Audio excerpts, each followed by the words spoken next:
бардым. Адамдардың бәрін алатын қазір тамақ қой. Тамақ болып кеткен. Тамақ жерде, тамақ бар жерде сауда қызып жатыр. Қызып жатыр. Ал ана киім сататын бәрі бір соткан шұқылап отыр. Өздері тағы жақтырмайды келген адамды. Сауда істейін деп отқан адамдар. Құдай біледі, біздің өтіріктен сандалып жүргенімізді олар да біледі, ештеңе алмайын деп жүр. Сандалып жүргенімізді біліп тұрғандай. Руками не трогать. Аяғың батпақ деп бір жол. Ойбай, мұрагермен бараға беріп бір жердегі сауда орталыққа. Аяқтарың батпақ, кірдіңдер, шықтыңдар деп қамыс ішті айналайын. Енді кірмейміз бе аяғымызды, үйімізді жуып кіреміз бе енді? Батпақ болса қайтеміз. Екеуміз шарт бір тұрса алмайын дедім. Алатын адам емессің деп қойды. Алайын деп тұрған вот именно алмайын деп кеттім. Сол айтайын деп жатқаным сол, сауда істеп отқан бір құрбым бар еді. Соған бардым, түкте сауда жоқ дейді.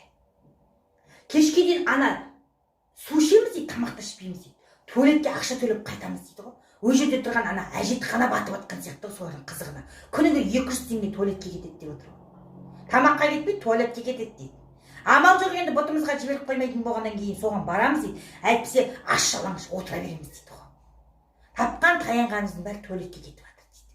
Күніне 200 теңге береміз дейді. 50 теңгеден жет 4 рет баратын болып тұр ғой, сонда көрдіңіз ба? Енді күлетін жағдай емес, бірақ енді сауда жоқ екен. Енді сен басқа қарай ауыссайшы енді десем, немене сатам енді, білмеймін ғой деп не қылып отыр енді, білмеймін. Қазір елдің бәрі тамақ алады, бірақ енді күн жылыса киім де алады ғой.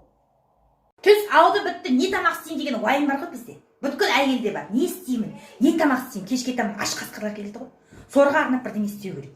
Ол сен күндіз анаяққа бардым, мынаяққа бардым, шаршадым, базар араладым, баланы үйірмеге апардым, үй жинадым деген оларға не действует?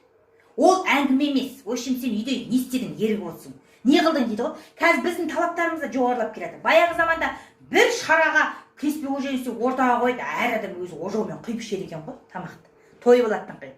А қазір кеспе ожен қасына тағы салат істеу керек па, бірдеңе пісіріп қою керек па, әйтеуір біздің де талаптар жоғарылап келе жатыр ғой. Негізі ше.